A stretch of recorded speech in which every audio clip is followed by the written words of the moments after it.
चलिए अपने पाठ को पूरा करते हुए अध्याय 2 में पिछले पाठ में हम लोग पढ़ रखे थे चैप्टर 1 को। अब हम लोग क्लास 6 का चैप्टर नंबर 2 आखेट एवं खाद्य संग्रह से भोजन उत्पादन तक इस अध्याय को शुरू करते हैं। प्रयास रहेगा वन शॉट में क्लियर कर ले। आइए, हम पहले भी बता रखे हैं कि अपना किताब अपने बच्चों के हिसाब से बनाया गया है, बहुत ही सूटेबल है। अगर हर लाइन को समझा जाए तो इम्पोर्टेंट है। आइए, पिछले क्लास में हम लोग मिले थे रसीदा से, अगले बार है इस क्लास में तुषार। तुषार अपने एक रिश्तेदार की शादी में दिल्ली से चेन्नई जा रहा था।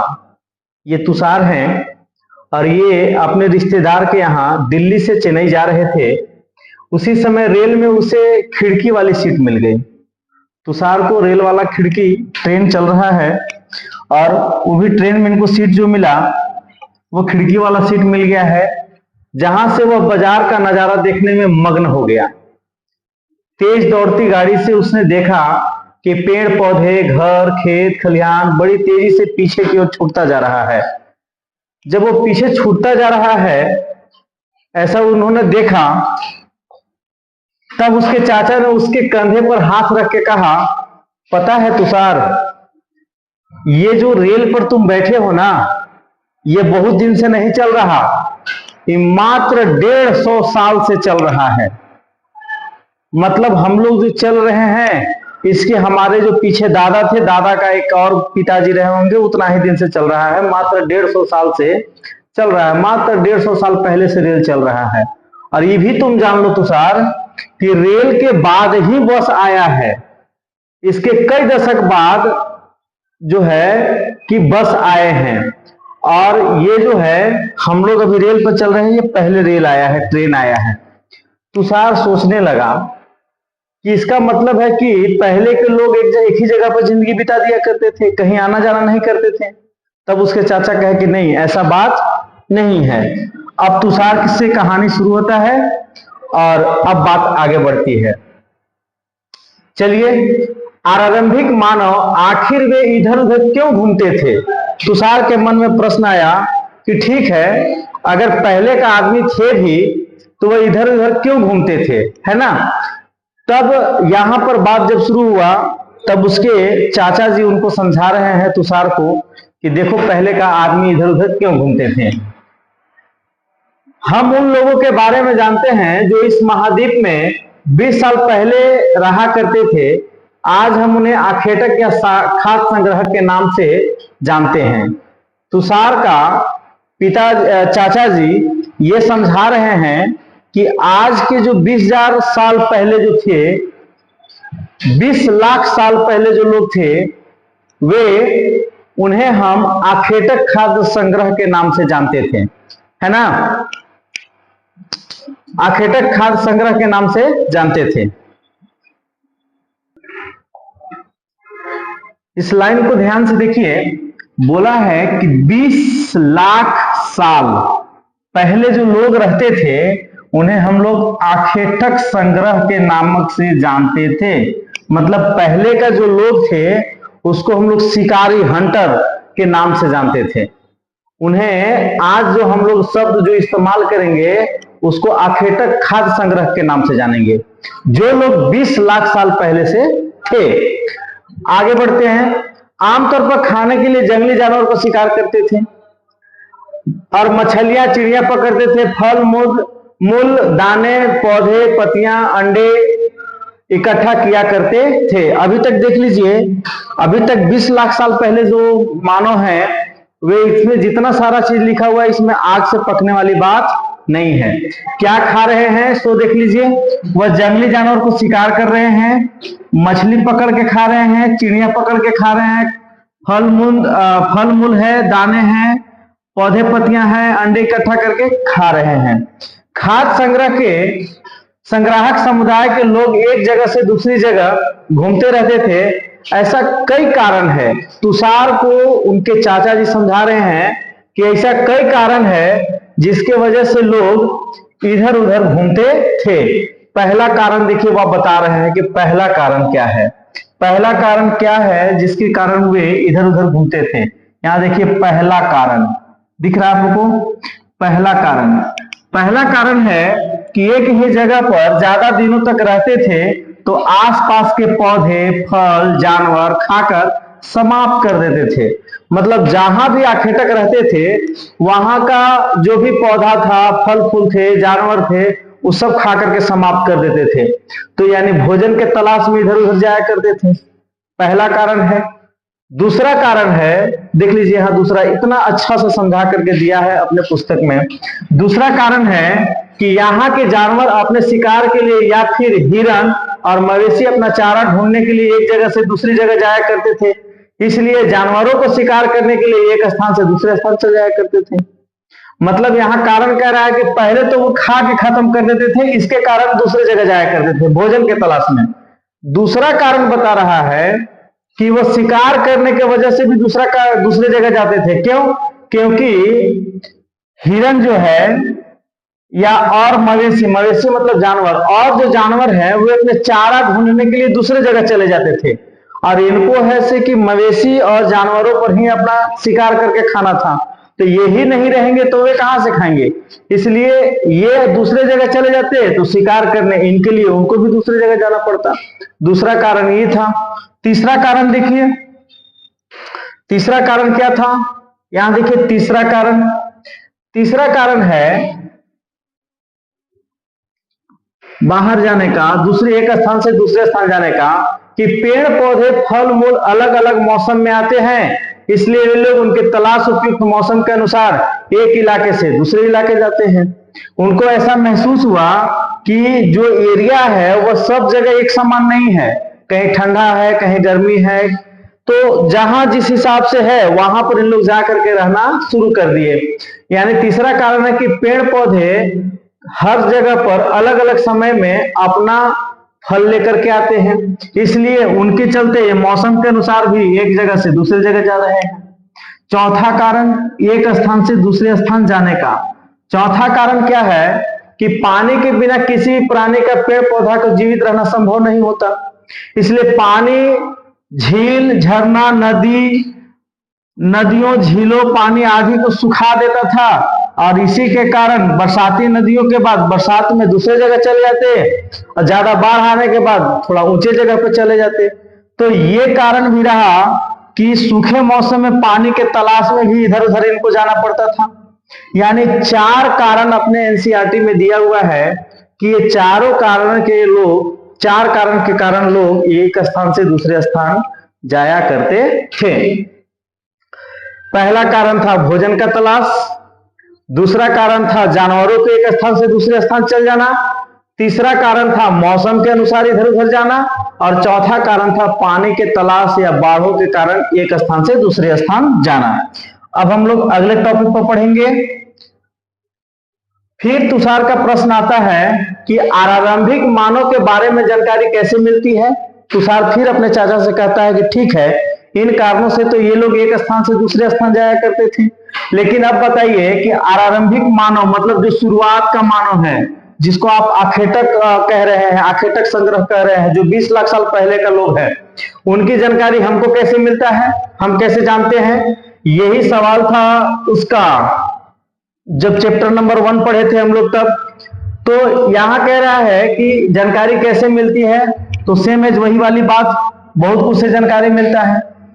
पुरातात्विक विदों के कुछ ऐसी वस्तुएं मिली है जिनका निर्माण उपयोग आखेटक संग्रह में किया करते थे। मतलब पुराने समय का पुरातात्विक विदों लोगों को, इतिहासकार लोगों को ऐसा सामान मिला है, ऐसे वस्तु मिले हैं, चीज मिले हैं कि जो पहले का बनकर रखा हुआ है ना। लोगों को अपना काम के पत्थर, लकड़ी, हड्डी, औजार और पत्थरों के बने औजार भी बचे हैं और वे मिले हैं। इससे पता चलता है कि आरंभिक मानव भी अपना भोजन के लिए एक स्थान से दूसरे स्थान जाते थे, भोजन के लिए औजारों का निर्माण करते थे, है ना। ये सारी चीज को पता चलता है। इनमें कुछ औजार का उपयोग फल फूल काटने, हड्डी और मांस काटने तथा पेड़ों की छाल और जानवरों की खाल उतारने के लिए किया जाता था।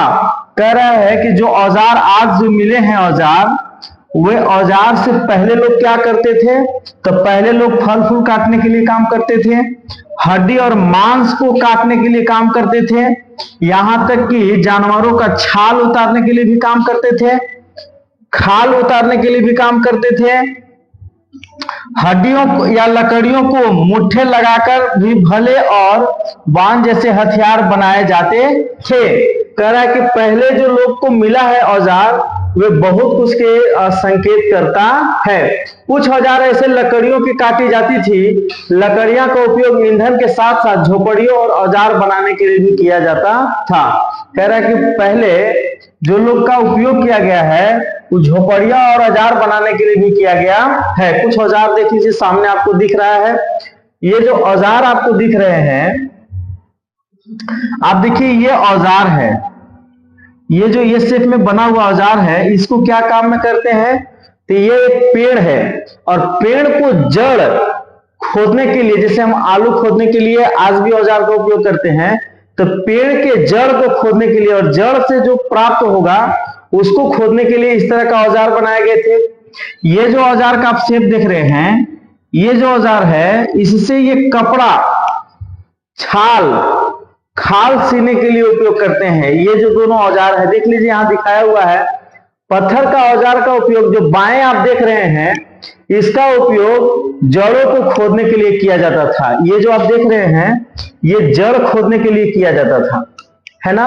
और ये जो आप देख रहे हैं, ये चमड़ा, देखिए यहाँ जानवरों के खाल से बने वस्त्रों को सिलने के लिए किया जाता था। यानी इसको चमड़ा सीने के लिए, जो अपने मौसम अनुकूल ये जीवित रह सके, इसके लिए इस औजार का उपयोग कर रहे थे, और जड़ खोदने के लिए इस औजार का उपयोग कर रहे थे, है ना।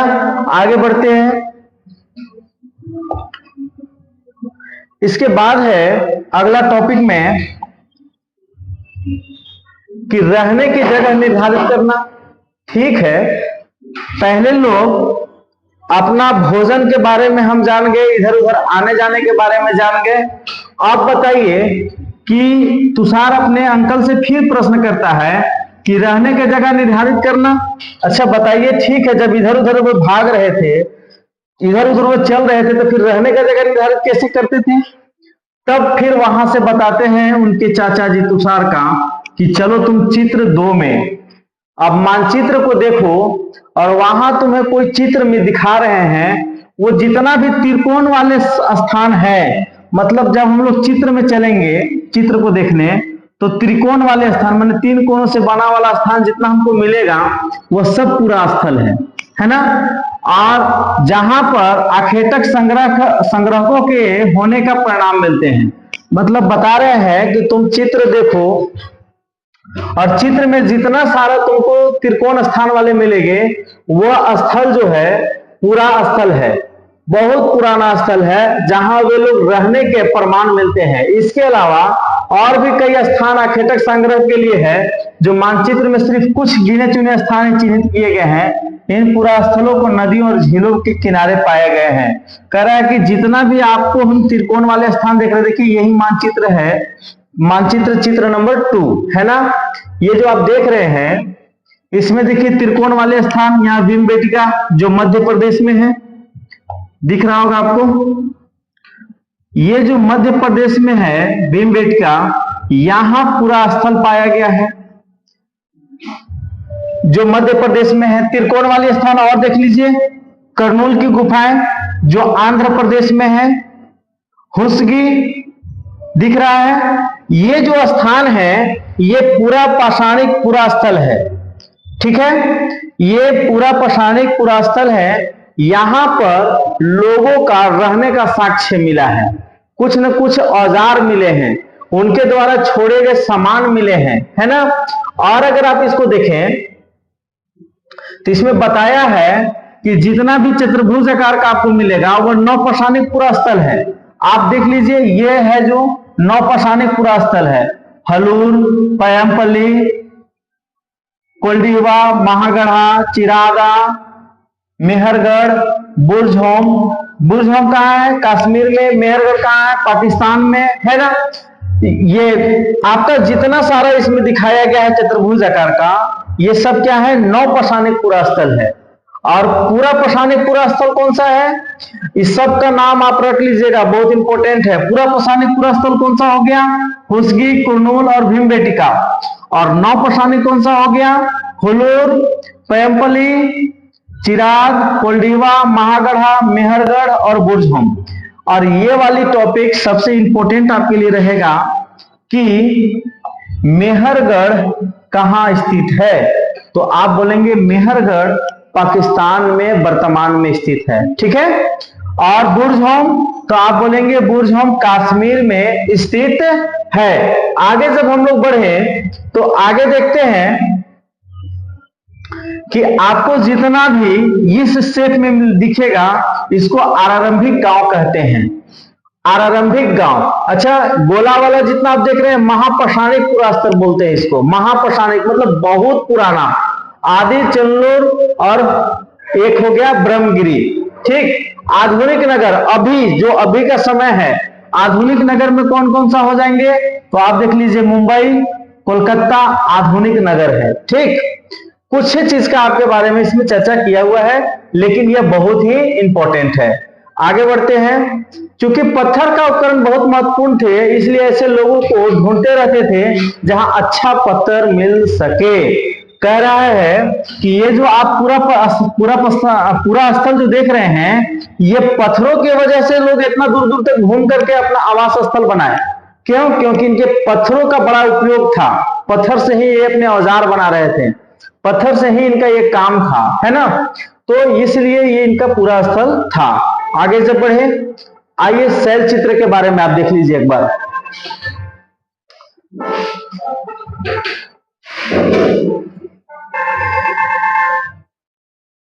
अगला टॉपिक जो है, अगला टॉपिक आपका है शैल चित्रकला। इनमें कुछ हमें क्या पता चलता है ना। आप देख लीजिए भीमबेटका के बारे में थोड़ा सा आपके साइड में दिया हुआ है। भीमबेटका, भीमबेटका कहाँ है, अभी तुरंत बताए थे आपको, मध्य प्रदेश में। भीमबेटका एक पूरा स्थल है जिसमें कंदराएं मिली हैं, गुफाएं और कंदराएं मिली हैं। लोग इन गुफाओं में इसलिए रहते थे क्योंकि उन्हें बारिश, धूप, हवा से राहत मिले। गुफाएं नर्मदा घाटी के पास है। जो आप भीमबेटका देख रहे हैं, देखिए यहाँ भीमबेटका बीचों बीच में है ना। ये कहाँ है, मध्य प्रदेश में। और यहाँ क्या मिले हैं, यहाँ बहुत सारे चीज मिले हैं। और ये जो है पत्थरों के बीच में बना हुआ घर मिला है। अब इस गुफा में क्या है, इस गुफा को लोग रहने के लिए यूज करते थे। क्यों? क्योंकि उन्हें बारिश, धूप, हवा से राहत मिल सके, है ना।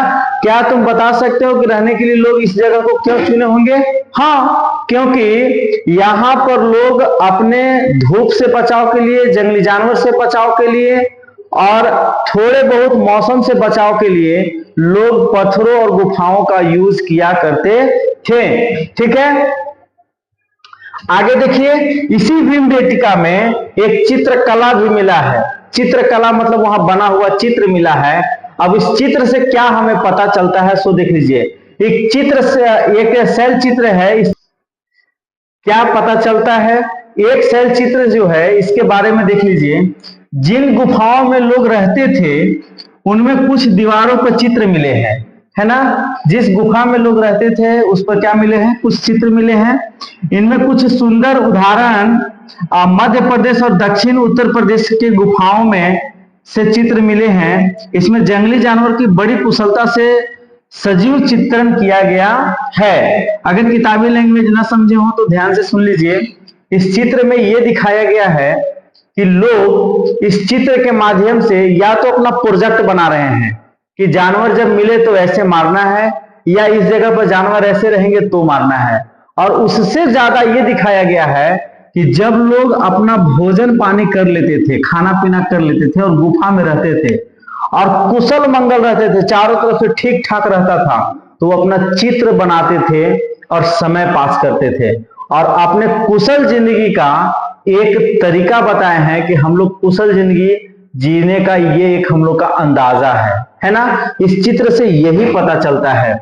आगे बढ़ते हैं। आगे है, ये देखिए जो चित्र है ये भीमबेटका का चित्र है। जो मध्य प्रदेश में है। ये भीमबेटका का चित्र है ना। आगे देख लीजिए, पूरा स्थल। पूरा स्थल किसको करेंगे? पूरा स्थल अगला टॉपिक है पूरा स्थल। पूरा स्थल उस स्थान को कहते हैं जहां औजार, बर्तन, इमारतें जैसी वस्तुएं मिलती है और उनका उपयोग करके लोग वहीं छोड़ गए हैं। मतलब पूरा स्थल हम उसको कहेंगे जहां आखेटक संग्रह के लोग औजार को, बर्तन को, इमारत जैसे कोई चीज का वहां अवशेष मिलता है, उसको हम लोग पूरा स्थल कहते हैं। जो हम लोग पीछे पढ़े महापुरा स्थल, नवपुरा स्थल, है ना। तो पूरा स्थल किसको कहेंगे? जहां औजार, बर्तन, इमारत जैसे कोई स्थान या कोई वस्तु मिलता है, अवशेष मिलते हैं, उसको हम लोग पूरा स्थल कहते हैं। वे लोग क्या करते थे? आर्किटेक्ट लोग उस चीज को यूज करते थे, उपयोग में लाते थे, और लाने के बाद उस चीज को वहीं छोड़ दिए और वो जमीन के अंदर और कभी कभी तो समुद्र और नदी के तल में भी पाए गए हैं। उनके जो द्वारा यूज किया हुआ औजार है उसको हम लोग समुद्र के तल में भी, नदी के तल में भी, और कहीं जमीन के ऊपर भी और जमीन के अंदर भी मिला है। उनके द्वारा उपयोग किए हुए औजार, बर्तन, इमारत, है ना, उसी को हम लोग क्या कहते हैं? पूरा स्थल कहते हैं। अब इसके बारे में और हम लोग अगले अध्याय में पढ़ेंगे। आइए, यहां तक की जब बात हुई, अब हमको अगला टॉपिक दिया हुआ है आग की खोज, है ना।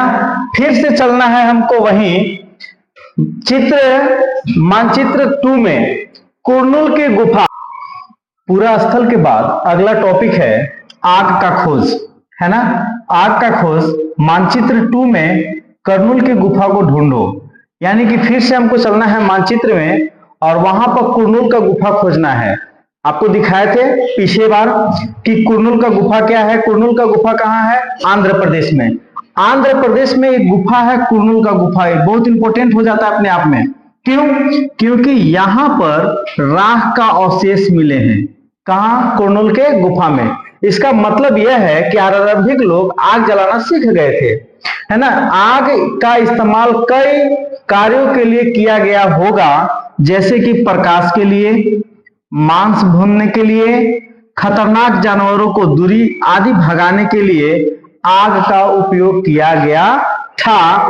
आज हम आग का उपयोग किस लिए करते हैं? चलिए इस पर चर्चा करेंगे कि आज हम आग का उपयोग किस लिए करते हैं। लेकिन आप समझ गए होंगे कि कुरनूल के गुफा में राख का अवशेष मिले हैं और माना गया है कि वहां पर लोग आग जलाना सीख गए थे। और वो आग का इस्तेमाल क्यों कर रहे थे? तो वह प्रकाश के लिए, गुफा के आगे प्रकाश के लिए, जो आखेट कर रहे थे, शिकार कर रहे थे, उस मांस को भूनने के लिए और खतरनाक जानवरों को दूरी बनाने के लिए काम कर रहे थे वे आग से। तो चलते हैं मानचित्र 2 में, और मानचित्र 2 में चल करके हम लोग देखते हैं कि कुरनूल का गुफा कहाँ था। आपको दिखाए थे, इस बात को बार बार ध्यान से रखिएगा। कुरनूल की गुफा कहाँ है?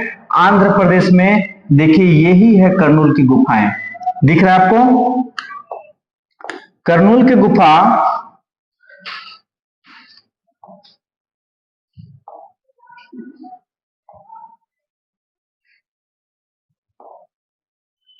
ये जो भाग दिख रहा है आपको कुरनूल का गुफा, ये कहाँ है? आंध्र प्रदेश में है। और इसी आंध्र प्रदेश में जो गुफा कुरनूल का है, यहाँ राख का अवशेष मिले हैं।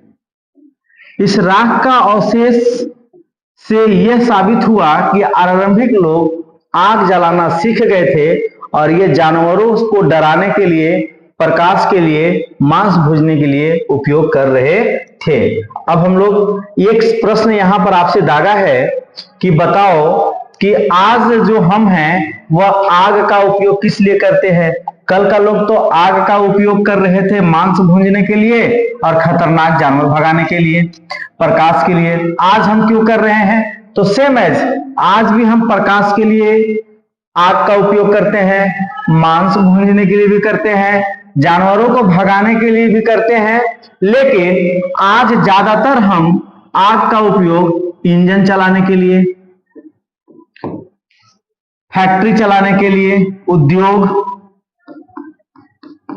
भट्ठा जिसमें आप ईटा पकाते हैं भट्ठा चलाने के लिए, एवं अन्य कार्यों में, बहुत सारे कार्य में हम आग का उपयोग कर रहे हैं। भोजन पकाने में, आज भी हम लोग अपना भोजन कैसे पका रहे हैं? भोजन पकाने के लिए आग का ही उपयोग कर रहे हैं। हाँ, हमारा विज्ञान डेवलप कर रहा है, हम सौर ऊर्जा का भी उपयोग करने लगे हैं, लेकिन आज भी आग का उपयोग हम लोग क्या कर रहे हैं?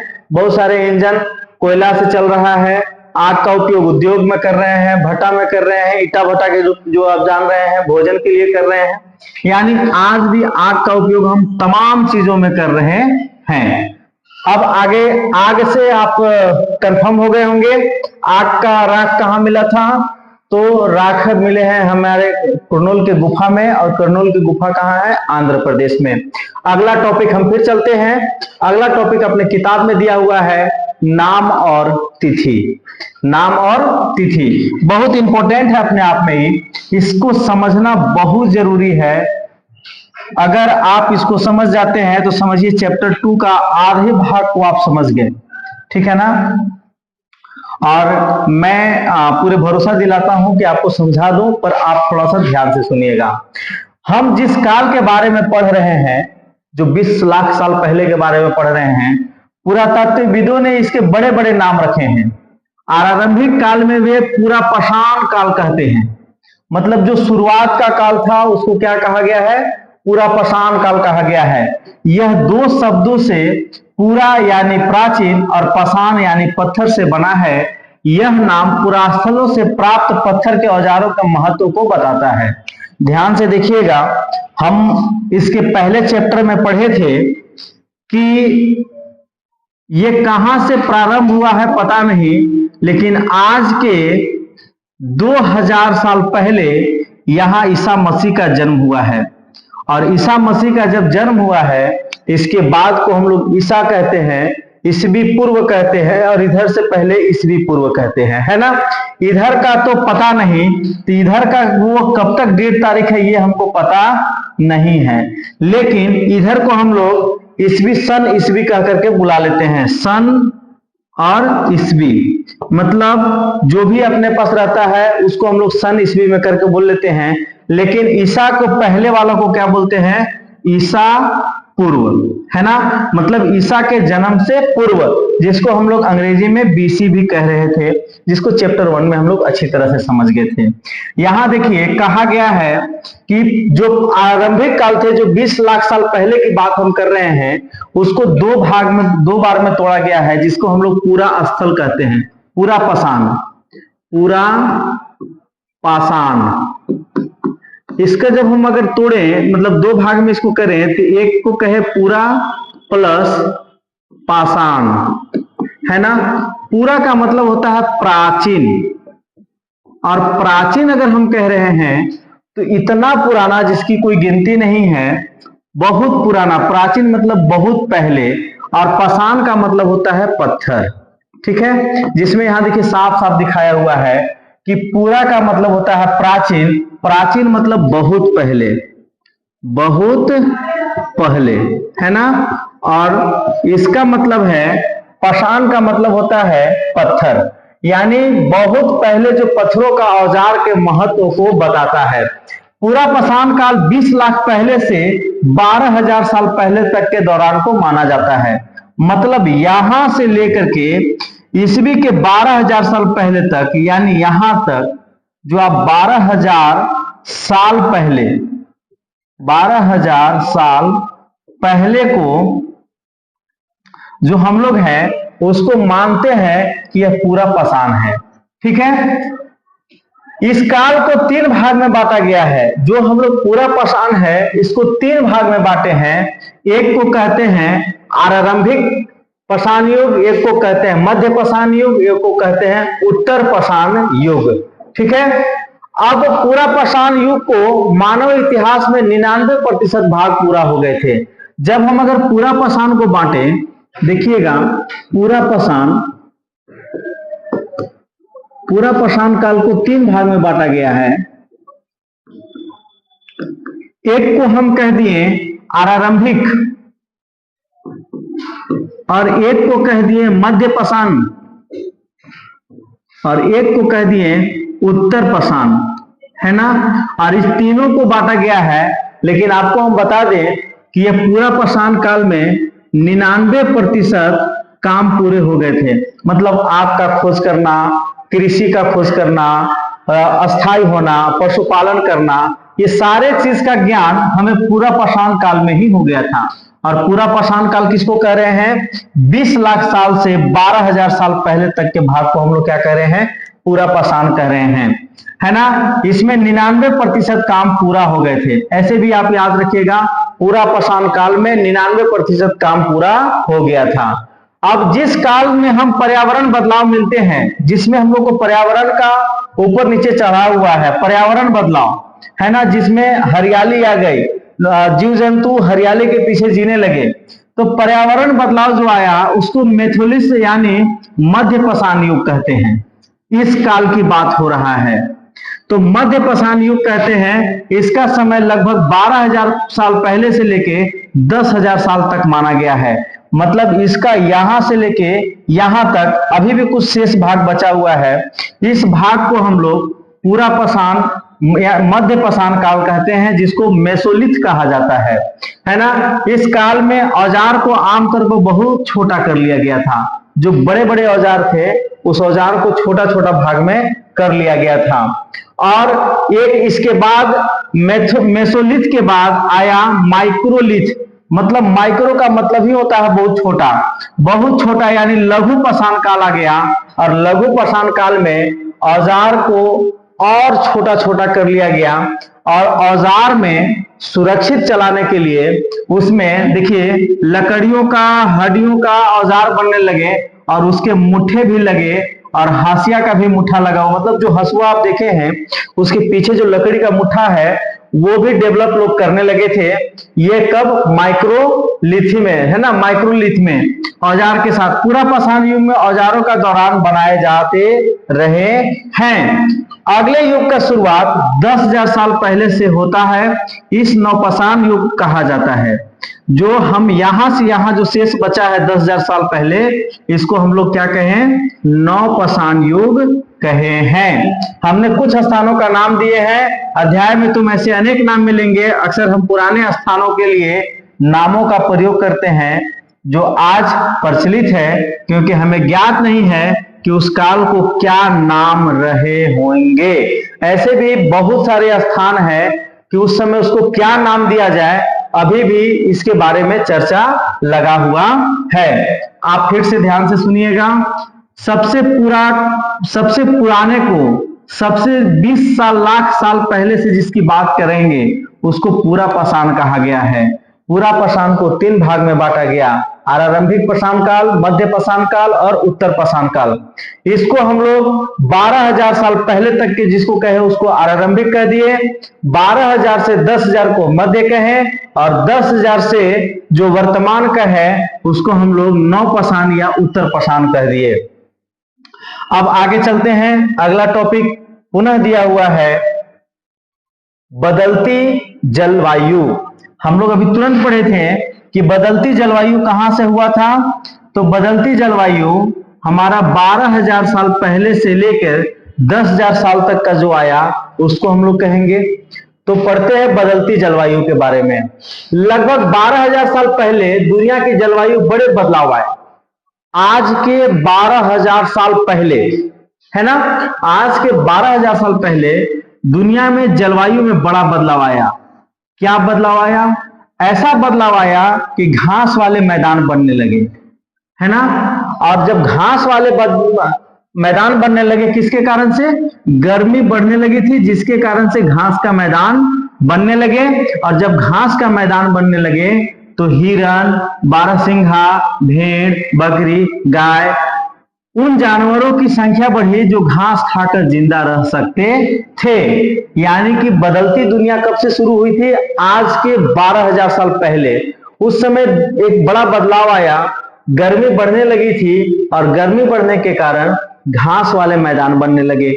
और जब घास वाले मैदान बनने लगे तो जो घास खाकर के जिंदा रहने वाले जानवर थे उनकी संख्या बढ़ गई, और वे संख्या जब बढ़ गए तो वे भी जिंदा रहने लगे। जो लोग इन जानवरों को शिकार करते थे वे इनके पीछे आए और खाने पीने की आदतों और प्रजनन के समय जानकारी हासिल करने लगे कि अब जब जानवर के प्रति इन लोग भाग रहे हैं, जानवर को इन लोग देखे तो उसके जानवरों के बारे में इनको नॉलेज होने लगा कि कौन सा जानवर कब प्रजनन करता है और कौन सा जानवर के लिए क्या इंपॉर्टेंट भोजन हो सकता है ना।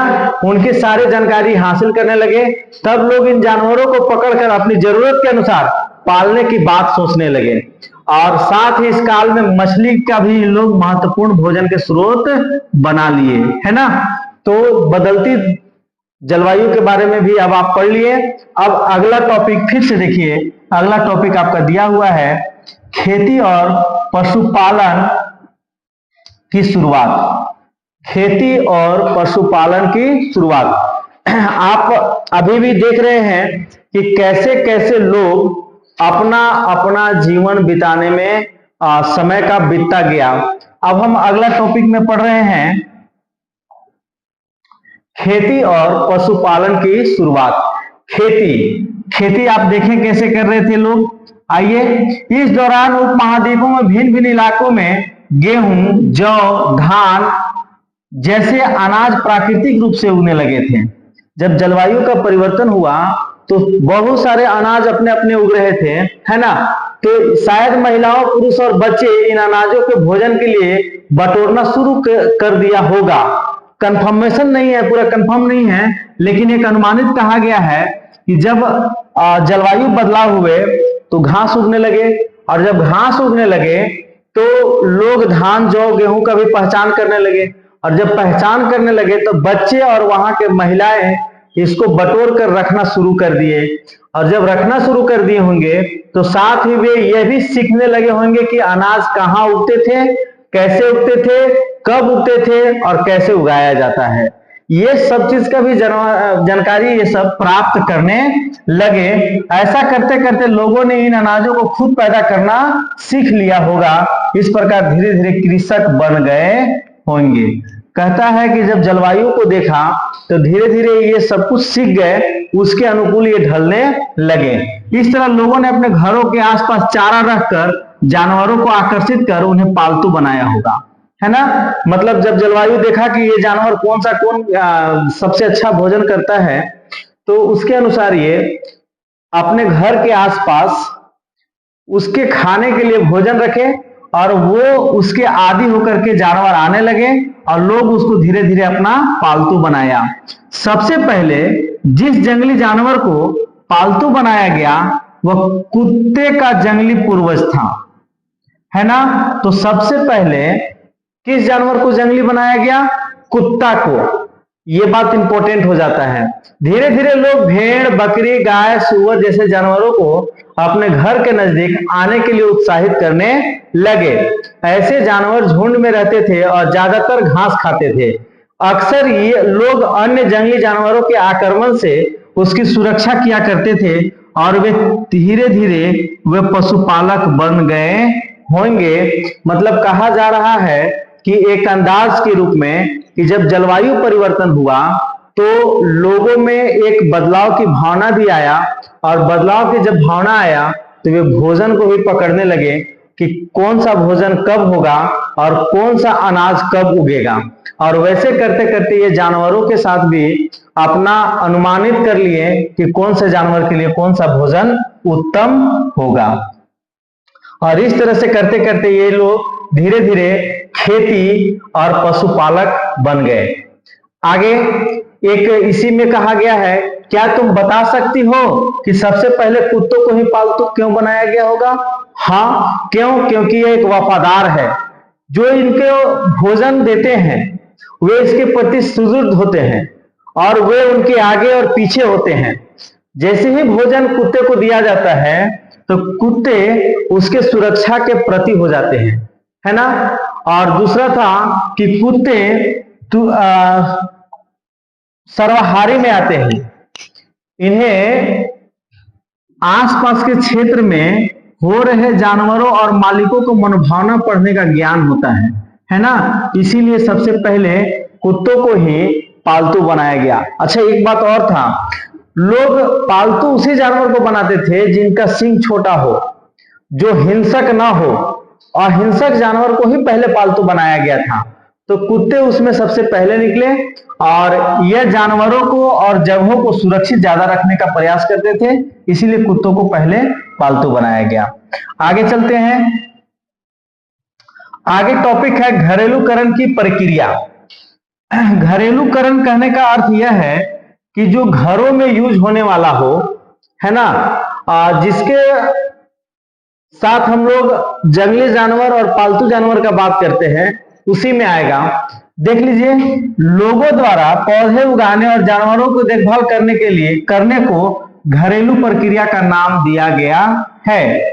मतलब पौधे उगाने और जानवरों को देखभाल करने, यही दोनों को घरेलू प्रक्रिया कहा गया है ना। अपनाए गए ये पौधे तथा जानवर अक्सर जंगली पौधा तथा जानवरों से भिन्न होते थे। जो पौधे लोग उगाना सीखे या उगाए और जो जानवरों को इन लोग पालना सीखे, वे अक्सर जंगली जो जानवर है उससे क्या होते थे, भिन्न होते थे, अलग होते थे। इसकी वजह यह है कि इस प्रक्रिया के तहत अपनाए गए पौधे या जानवरों को लोग चयन करते हैं। उदाहरण के तौर पर लोग उन्हीं पौधे तथा जानवरों को चयन करते थे जो जिनके बीमार होने की संभावना कम हो। मतलब वही जानवर को पशुपालक बनाया जाता था, पालतू जानवर बनाया जाता था जो बीमार कम हो। लोगों उन्हीं पौधों को चुनते थे जो बड़े दाने वाले अनाज पैदा दे सकते हो, और साथ ही जिनकी मजबूती डंठल अनाज के पक्के दाने के भार को संभाल सके। पौधे के बीज को संभाल कर रखा जाता था ताकि फिर से उगने के लिए उसके सुरक्षित रह सके। मतलब लोग जानवर को जब पालतू बनाया तो उसके अंदर गुण देख करके बनाया कि हिंसक ना हो, बीमार कम पड़े, ऐसा सोचकर, और अनाज में उसी को चयन किया जो बड़े दाने का अनाज देता हो, और उसको संभाल कर रखा गया कि अगले बार फिर इसको रोपा जाएगा। इन्हीं जानवरों के आगे प्रजनन के लिए चुना जाता है जो आमतौर पर अहिंसक होते हैं। कह रहा है कि प्रजनन के लिए भी वही जानवर को चुने गए जो आगे जाकर के हिंसक ना हो, अहिंसक हो, मतलब मारने वाला ना हो, है ना। इसलिए हम देखते हैं कि पाले गए जानवर, कृषि के लिए अपनाए गए पौधे, जंगली जानवर तथा पौधों को धीरे धीरे भिन्न होते गए। मिसाल के तौर पर आप जंगली जानवरों की तुलना अपने पालतू जानवरों के दांत और सींग से छोटे होते हैं। मतलब कह रहा है कि आप जो जंगली जानवर का दांत देखेंगे सो और पालतू जानवर का दांत देखेंगे सो, ये दोनों में अंतर होता है। जो हम पालतू जानवर रखते हैं उनके दांतों का साइज छोटा होता है, उनके सींगों का साइज छोटा होता है, लेकिन जो जंगली जानवर होते हैं उनके सींगों का साइज बड़ा होता है और उनके दांतों का साइज बड़ा होता है। देखिए यहाँ दो जंगली सुअर का दांत रखा गया है ना। देखिए कह रहा है इन दांतों को देखे, इनमें से कौन सा जंगली सुअर का है और कौन सा पालतू सुअर का है, आप स्वयं देख के बता देंगे।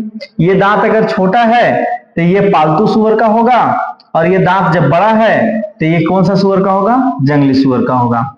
यही प्रक्रिया पूरे दुनिया में धीरे धीरे चलती रही। करीब 12,000 साल पहले शुरू हुई। वास्तव में आज हम जो भोजन करते हैं इन प्रक्रिया की वजह से है। कृषि के लिए अपनाई गई सबसे प्राचीन फसलों में गेहूं तथा जौ आते हैं।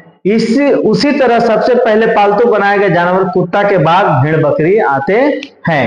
यानी कि सबसे पहले हम लोग कृषि जो सीखे तो उसमें सबसे पहले कृषि किसका किए, जौ का। कृषि सबसे पहले किसका हुआ, जौ का। और पालतू सबसे पहले कौन हुआ, तो पालतू सबसे पहले हुआ कुत्ता, है ना। इस बात को आप माइंड में एक्सेप्ट कर लीजिए। चलते हैं अगले टॉपिक की ओर।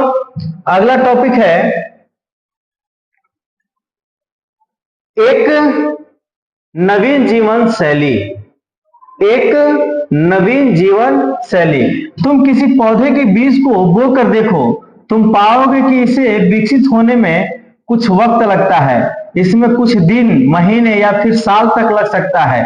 इसलिए जब लोग पौधे उगाने लगे तो उनकी देखभाल के लिए उन्हें एक ही जगह लंबे समय तक रहना पड़ा था। बीज बोने से लेकर फसलों को पकाने तक, पौधों की सिंचाई करने, खरपतवार हटाने, जानवरों और चिड़ियों को से सुरक्षा करने जैसे बहुत से काम शामिल थे। कटाई के बाद अनाज का उपयोग बहुत संभाल कर करना पड़ता था। आज को भोजन और बीज दोनों ही रूपों में बचाकर रखना आवश्यक था, इसलिए लोगों को इसके भंडारण की बात सोचनी पड़ी। बहुत से इलाके में लोग ने मिट्टी के बड़े बड़े बर्तन बनाए, टोकरियां बुनी या फिर जमीन में गड्ढा खोदा, है ना। देख लीजिए, ये बहुत ही अच्छा है। कहा है कि एक नवीन जीवन शैली, मतलब कह रहा है कि जब लोग कृषि करने लगे, बीज बोने लगे, तो बीज बो करके बोने से खाली नहीं हो जाता, बीज बोने के बाद उसका देखभाल भी करना होता है। और जब देखभाल करते हैं तो उसमें कुछ समय लगता है, और वो समय लगने के बाद वो जब निर्माण होता है तो उस फसल को पकने तक सिंचाई करना पड़ता है, मतलब पानी पटाना पड़ता है। खरपतवार हटाने पड़ते हैं, मतलब उसमें अनावंशित जो बेकार चीज उग जाते हैं उसको हटाना पड़ता है। जानवर और चिड़िया से भी बचाना पड़ता है। ये सारे काम करने पड़ते हैं खेत के लिए, तब जाकर के वो एक बीज का निर्माण होता है। और जब वो हो जाता है तो उसकी कटाई के बाद अनाज को संभाल कर रखना भी होता है, और अगले बार फिर पुनः उसका उपयोग कर सके उसके लिए भंडारण भी करना पड़ता है ना। और इसको सुरक्षित रखने के लिए क्या किया जाता था, तो लोग मिट्टी के बर्तन बनाकर रखते थे और टोकरियां बुनकर रखते थे, और फिर उसको जमीन के अंदर गाड़ भी देते थे, और फिर समय के साथ उसको निकाल भी लेते थे। क्या तुम्हें लगता है कि शिकारी या भोजन संग्रहण करने वाले बर्तन बनाते और इसका प्रयोग करते होंगे? अपने जवाब का कारण बताओ। हाँ, करते होंगे। क्या तुम्हें लगता है कि शिकारी या भोजन संग्रहण करने वाले बर्तन बनाते और उनका प्रयोग करते होंगे? तो समय के साथ जब वह आग जलाना सीख गए, जब वो मांस भूनना सीख गए, अनाज उपजाना सीख गए, तब वे बर्तन बनाने लगे। क्यों? क्योंकि उसको जमीन के अंदर रख करके उसके अगले बार उगाने के लिए उसको सुरक्षित रख सकते थे, है ना। तो वे समय के साथ वे बर्तन बनाना शुरू कर दिए थे। आगे चलते हैं। जानवर चलते फिरते खाद्य भंडार, है ना। जानवर, और फिर इसके बारे में क्या पढ़ना है, चलते फिरते खाद्य भंडार, मतलब जानवर के बारे में अभी टॉपिक में हम लोग पढ़ेंगे, और उसके चलते फिरते खाद्य भंडार के बारे में देख लेंगे। जानवर बच्चे देते हैं जिसमें उनकी संख्या बढ़ती है। अगर जानवरों की देखभाल की जाए तो उनकी संख्या तो बढ़ती ही है, साथ ही उसमें दूध भी प्राप्त होता है। सही बात है। भोजन का एक अच्छा स्रोत भी है, और जब दूध देता है तो दूध एक भोजन का अच्छा स्रोत भी है। यही नहीं, जानवरों से हमें मांस भी मिलता है। दूसरे शब्दों में पशुपालन भोजन के भंडार का एक तरीका है। सही बात है। पशुपालन करने से हम भोजन का एक भंडार भी संरक्षित कर रहे हैं, ये भी एक बात सही है। ठीक है, यानी कि जो जानवर थे वो जानवर का भी काम का चीज थे, और चलते फिरते जो खाद्य भंडार थे, यानी कि जानवर को लेकर के साथ साथ चल रहे हैं, तो वह खाद्य का भी, मतलब खाद्य खाने योग्य भंडार का भी एक सुरक्षित लेकर के चल रहे हैं। भोजन के अतिरिक्त एक क्वेश्चन आपको फिर यहां बताना है, अगर आप समझ रहे हैं तो। भोजन के अतिरिक्त जानवरों से और क्या क्या मिल सकता है? आज जानवरों का उपयोग किस लिए होता है? तो भोजन के अतिरिक्त जानवरों से हमें बोझे ढोने का काम आता है ना। जहां पथ का निर्माण ना हो वहां से जानवरों को जानवर के पीठ पर बोझ दे करके निकालने का काम किया जा सकता है। उनसे दूध प्राप्त होता है, उनसे ऊन प्राप्त होता है ना। तो जानवरों से हमें ऊन भी मिलते हैं, बोझ ढोने का भी काम आते हैं। आज जानवरों को उपयोग किस लिए करते हैं? तो एक खाद्य सामग्री के लिए भी करते हैं, जिसको खाद्य बोले तो खाने योग्य के लिए भी करते हैं। इनसे हमको दूध भी मिलता है, ये हमारे बोझ ढोने का भी काम करते हैं। ठीक है, तो इस तरह से जानवरों का हम उपयोग कर रहे हैं और करते हैं। इनसे हमें ऊन भी मिलता है ना, जानवर हमारे ऊन का भी काम करते हैं। इनसे हमको लेदर, जो चमड़े वाले बेल्ट और बहुत सारे वस्तु बनने का काम आता है। आगे आओ आरंभिक कृषि और पशुपालकों के बारे में पता करें। कह रहा है कि आइए हम लोग फिर से देखते हैं कि आरंभिक कृषि जो थे, शुरुआत में जिसको हम लोग आखेटक कर रहे थे, उनके पशुपालक के बारे में कुछ पता करते हैं। अभी तो उसी के बारे में पता करते आ रहे हैं। फिर कह रहा है चलिए मानचित्र 2 में, देख रहे हैं ना मानचित्र अपने आप में कितना इंपॉर्टेंट है। मानचित्र 2 में चलिए, और वहां आपको नीले रंग का वर्ग दिख रहा होगा, यानी नीले रंग का वर्ग, वर्ग बोले तो जिसकी चारों भुजाएं बराबर हो, है ना, इस तरह के उसमें चित्र में बना हुआ होगा। आप ऐसा वाला को देखिए जो नीला कलर का होगा। वहां पुरातात्विकों ने शुरुआती कृषि और पशुपालकों को होने का साक्ष्य मिला है, यानी जो चित्र पॉइंट 2 में ऐसा ऐसा कुछ बनाया हुआ होगा, वहां पर कृषि माने खेती का और पशुपालक होने का साक्ष्य मिला है ना। जिस तरह से कर्नूल की गुफा में राख मिले थे, उसी तरह से। और इसमें सबसे महत्वपूर्ण पश्चिमोत्तर क्षेत्र में आधुनिक कश्मीर, जो अभी कश्मीर की बात कर रहा है, उसमें दक्षिण भारत भी पाए गए हैं। मतलब कह रहा है कि पूरे भारत का जो क्षेत्र है वहां कृषि प्राप्त होने का मिला है। कुछ यहाँ भी है, कुछ यहाँ भी है, यहाँ भी है, यहाँ भी है, यहाँ भी है। ठीक है, चलते हैं। यानी कि इस क्षेत्र को, कुछ जगह को छोड़ दिया जाए भारत का, बाकी सभी जगह कृषि और पशुपालक होने का व्यवस्था मिला है। वास्तव में निर्देश स्थान कृषि और पशुपालकों की बस्तियां थी है या नहीं, इसे जांचने के लिए वैज्ञानिक खुदाई में मिले पौधे और पशुओं को हड्डियों के नमूने का अध्ययन करते हैं। इसमें सबसे रोचक जले हुए अनाज के दाने के अवशेष हैं। ऐसा लगता है कि ये गलती से या फिर जानबूझकर जलाए गए होंगे। वैज्ञानिक इन अनाजों के दानों की पहचान कर सकते हैं। इस तरह हमें पता चलता है कि इन उपमहाद्वीपों के विभिन्न भागों में बहुत सारी फसलें उगाई जाती रही होगी। वैज्ञानिक विभिन्न जानवरों की हड्डियों को भी पहचान सकते हैं। तो चलते हैं हम लोग मानचित्र 2 में, और वहां देखते हैं वर्ग आकार का, जहां कृषि और पशुपालक होने का साक्ष्य मिले हैं। और यहाँ कह रहा है कि अभी भी साक्ष्य को खोजा जा रहा है और उनके हड्डियां, नमूने, दाने, इस सब पर वैज्ञानिक अध्ययन कर रहे हैं। तो चलते हैं हम लोग, देख लीजिए वर्गाकार जो बना है,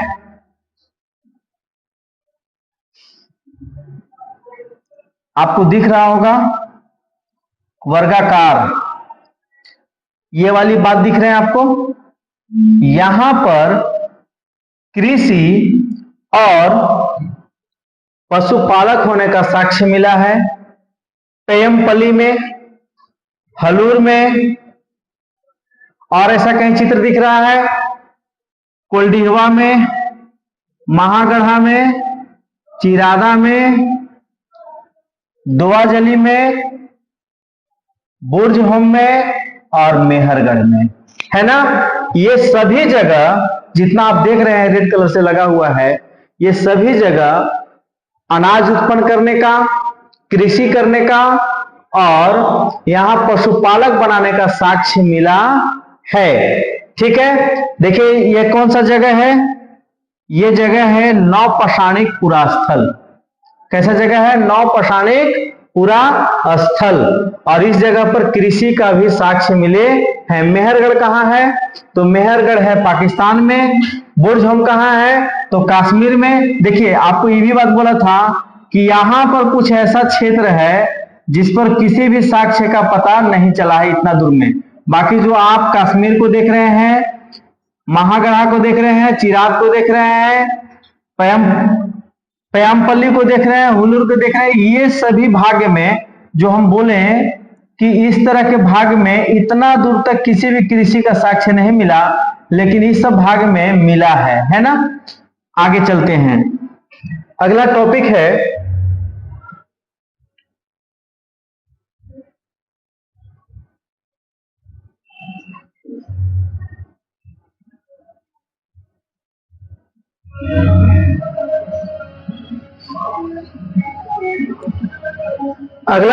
अपना अस्थाई जीवन की ओर।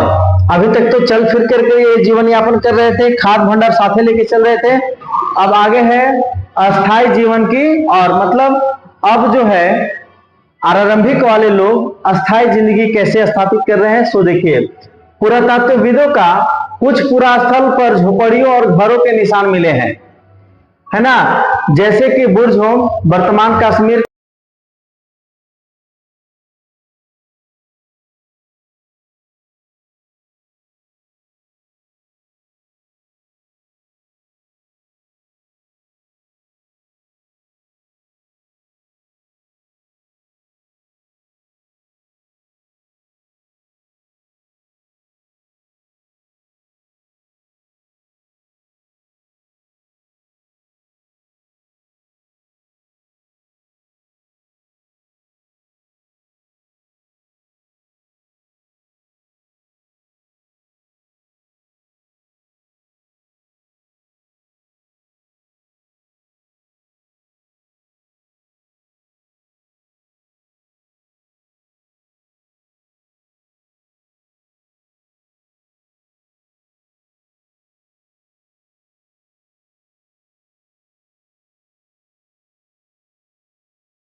आगे है नवपाषाणी युग के पुरास्थलों से कई प्रकार के मिट्टी के बर्तन मिले हैं। कभी कभी इन पर अलंकरण भी किया जाता था। बर्तनों का उपयोग चीजों को रखने के लिए किया जाता था, है ना, और धीरे धीरे लोग बर्तनों का प्रयोग खाना बनाने के लिए भी करने लगे। चावल, गेहूं, दाल जैसे अनाज अब आहार का महत्वपूर्ण हिस्सा बन गए थे। इसके साथ साथ अब लोग कपड़े को भी बुनने लगे। इसके लिए कपास और आवश्यक पौधे उगाए जाने लगे। कह रहा है कि नवपाषाण युग में जब हम लोग आए तो नवपाषाण युग में लोग बर्तन का, मिट्टी का बर्तन बनाने लगे और उस पर आंकलन भी करने लगे, मतलब कुछ चित्र भी ऐसा बनाने लगे इस टाइप का, है ना, इस तरह का चित्र भी बनाने लगे। और इस बर्तन को खाना बनाने के लिए भी उपयोग किया जाने लगा, क्योंकि नवपाषाण में लोगों का मुख्य आहार दाल भात भोजन सब कुछ हो गया था। आइए, क्या ये प्रतिबंध हर जगह के साथ ही आ गए होंगे? ऐसी बात नहीं है। हर तरफ जहां कोई जगहों पर स्त्री पुरुष का शिकार और भोजन संग्रह करने का काम करते थे, वहां अन्य लोग हजारों साल से दरमियान धीरे धीरे खेती और पशुपालक को अपना लिया। बहुत जगह लोग मौसम के मुताबिक बदल बदल कर अपनी जीविका चलाया करते थे।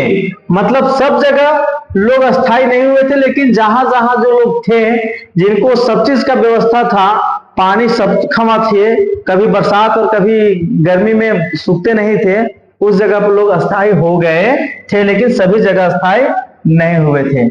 आइए अब हम लोग पढ़ते हैं सूक्ष्म निरीक्षण, है ना। सूक्ष्म निरीक्षण के बारे में एक बार देख लेते हैं। देख लीजिए, ये बहुत ही अच्छा है अपने आप में। मेहरगढ़ में जीवन मृत्यु, मेहरगढ़ में जीवन और मृत्यु। मेहरगढ़ आपको बताए थे कहाँ है, पाकिस्तान में, जो इस वाले हिस्सा में हम लोग देखे थे मानचित्र नंबर 2 में। मेहरगढ़ यहाँ है इस जगह पर। और इस मेहरगढ़ की कुछ बात है जो मानचित्र 2 में कहिएगा तो फिर चलते हैं पीछे, वहां मेहरगढ़ है और मेहरगढ़ को ढूंढो आपसे कह रहा है। माना जाता है कि ईरान जाने वाली सबसे महत्वपूर्ण रास्ता बेलन दर्रों के पास एक हरा भरा समतल स्थान है। मेहरगढ़ संभवतः वह स्थान है जहां स्त्री पुरुष ने इस इलाके में सबसे पहले जौ, गेहूं उगाना और भेड़ बकरी को पालना सीखा था। मतलब मेहरगढ़ जो है यह कृषि के लिए सबसे पहले जाना जाता है, ठीक है। और कृषि में भी सबसे पहले का उगाया गया था तो जौ को। यहाँ विभिन्न प्रकार के जानवर के हड्डियां मिले हैं। जब उस मेहरगढ़ की खुदाई हो रही है तो वहां तमाम तरह के हड्डी मिला है। इसमें हिरन तथा सुअर जैसे जंगली जानवरों तथा भेड़ और बकरियां के भी हड्डी मिला है। कहा? मेहरगढ़ में। कह रहा मेहरगढ़ में इसके अलावा चकोर और आयताकार घरों के अवशेष भी मिले हैं। ये जो देख रहे हैं ना चकोर, इस तरह का मेहरगढ़ में चकोर और आयताकार घर का अवशेष मिले हैं। प्रत्येक घर में 4 और उससे ज्यादा कमरे हैं। यहां देख रहे हैं 1 2 3 4 कमरे भी मिले हैं और उससे ज्यादा कमरे का भी मिले हैं, जिसमें कुछ संभवतः भंडार के काम में आते होंगे। और जो उस कमरा है उस कमरा में कोई कोई अनाज भी रखा हुआ है, तो माना जा रहा है कि वो भंडार में ज्यादा काम आते होंगे। अभी मेहरगढ़ की कहानी खत्म नहीं हुई, सुनिए मेहरगढ़ की बात में। मेहरगढ़ में मृत्यु के बाद सामान्यतः मृतक को सगे संबंधी उसके प्रति सम्मान जताते हैं। लोगों की आस्था थी कि मृत्यु के बाद भी जीवन होते हैं, इसलिए कब्रों में मृतकों के साथ कुछ सामान भी रख दिए जाते थे। मेहरगढ़ में ऐसी कई कब्र मिले हैं। एक कब्र में एक मृतक के साथ एक बकरी को भी दफनाया गया था। संभवतः इसे परलोक में मृतक को खाने के लिए रखा गया होगा। यह मेहरगढ़ बड़ा ही अपने आप में इंपॉर्टेंट है। मेहरगढ़ कृषि के लिए, और मेहरगढ़ में माना गया है, खुदाई में मिला है कि यहाँ पर जब लोग मरते थे तो लोगों में आस्था था, मेहरगढ़ वाले की जो भी है, कि मरने के बाद भी ये जिंदा हैं और इनको परलोक में खाने के लिए बकरी और उनके साथ अनाज और अन्य कुछ दे दिया जाता था, ताकि वे वहां भी अपना भोजन के लिए तड़पना न पड़े, है ना। चलिए आगे देखते हैं। देखिए ये मेहरगढ़ का कुछ चित्र है। यहाँ देखिए ये दफनाया हुआ व्यक्ति है। ये जो बॉडी कुछ आप देख रहे हैं, ये दफनाया हुआ व्यक्ति है। इसके बगल में बकरी को दफना दिया गया है। इधर और लोग जानवर हैं। इस तरह से वो साथ में ये कब्र है और कब्र में व्यक्ति को साथ ही दफना दिया गया है। मेहरगढ़ की कब्र का चित्र, क्या तुम बकरी के कंकाल को पहचान सकते हो? देखिए ये वाली भाग जो है इसको हम बकरी के कंकाल के रूप में देख रहे हैं, है ना। इसी के साथ आपका किताब हो जाता है खत्म। और इसमें कुछ इंपॉर्टेंट वर्ड हैं जिसको हम लोग को, अगर इंपॉर्टेंट वर्ड को बता देते हैं तो हम समझ जाएंगे कि आप बात को समझ रहे हैं। उपयोगी शब्द है आखेटक खाद्य संग्रह। आप बताइए आखेटक खाद्य संग्रह किसको कहा गया है? तो जो 20 लाख साल पहले का जो लोग है, जो शिकारी पर जिंदा थे, उसको आखेटक खाद्य संग्रह कहते हैं। पूरा स्थल जहां पर लोग रहा करते थे, अपने औजार को रखे हैं, उसको हम लोग पूरा स्थल कहते हैं। जो उनके काम का चीज था जिसको उपयोग करते थे। उद्योग स्थल वैसे स्थान जहां संग्राहक आखेटक लोग अपने औजार का निर्माण करते थे और रहते थे, उसको उद्योग स्थल कहते हैं। आवासीय स्थल जहां वे सिर्फ रहते हैं और खेती करते हैं और जानवरों को पालते हैं, उसको हम लोग आवासीय स्थल कहेंगे। पूरा पाषाण मतलब प्राचीन पत्थर को पूरा पाषाण कहा गया है। बहुत पुराना, जहां 99% काम हो गए थे, उसको हम लोग पूरा पाषाण कहेंगे। मध्य पाषाण जो 12,000 साल से 10,000 साल के बीच में था, उसको मध्य पाषाण। लघु पाषाण माइक्रोलिथिक एज, यानी कि जिसको सबसे छोटा अपने औजार को बनाना शुरू कर दिए, लघु पसान कृषक जो खेती करने लगे थे उनको कृषक कहेंगे। पशुपालक जब खेती के साथ साथ वो पशु पालने लगे थे, जानवरों को पालतू बनाने लगे थे, पशुपालक। नौपाषाण युग, आज के युग को हम लोग नौपाषाण युग कहेंगे। कब्र, जिसमें लोगों को मरने के बाद भी दफनाया जाता है उसको हम लोग कब्र कहते हैं, है ना। आगे बढ़ते हैं। कह रहा है कल्पना करो कि तुम आज से 12,000 साल पहले पत्थर का एक गुफा में रहते हो। पृष्ठ 13 पर देखो, पृष्ठ 13 पर जो वो दिखाया गया था कि भीमबेटका में कि जो एक हिरन भाग रही है और लोग पीछे से उसको भाला मार रहे हैं, उस तरह से कि भीतर दीवार पर चित्र बना रहे हैं और तुम उसकी सहायता करना चाहते हो। तुम रंग बनाओ, रेखा खींचोगे या फिर उसमें रंग भरोगे। तुम्हारे मामा तुम्हें कौन सी कहानियां सुनाएंगे? तो मामा वही कहानी सुनाएंगे कि पूर्व में लोग जब खुशहाल होते थे, खुश होते थे, तो इस तरह का चित्र बनाया करते थे जो आज हम लोग बना रहे हैं, है ना। अपने खुशहाली का प्रतीक दिया करते हैं। आइए आगे हम लोग एक 2-4 सवाल हैं, इसको भी हम लोग खत्म ही कर देते हैं।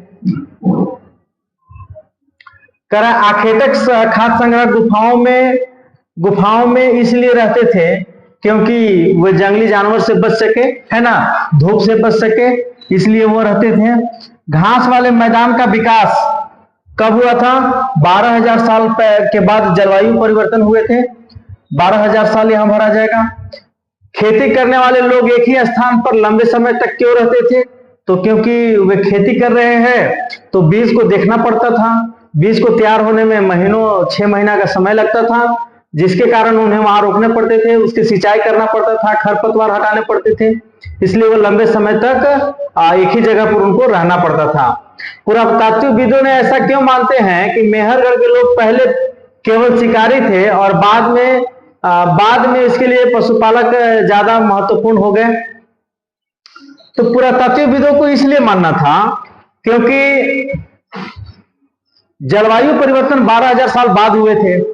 तो जब जलवायु परिवर्तन हुए तो घास की मैदान बनने लगा गर्मी के कारण, और जब घास के मैदान बनने लगा तो घास पर आधारित जीवन जीने वाले जानवरों की संख्या बढ़ गई, और जब जानवरों की संख्या बढ़ गई तो वे धीरे धीरे पशुपालक बन गए। उसको अपने घर के आसपास वो अनाज रख करके, घास रख करके उसको बुलाना चाहते थे, और बुलाते बुलाते अन्य जंगली जानवर से उसको बचाने लगे, तो धीरे धीरे वो पशुपालक बन गए, है ना। आगे बढ़ते हैं हम लोग, आओ चर्चा करते हैं। आखेटक खाद्य संग्रह एक स्थान से दूसरे स्थान पर क्यों घूमते रहते थे?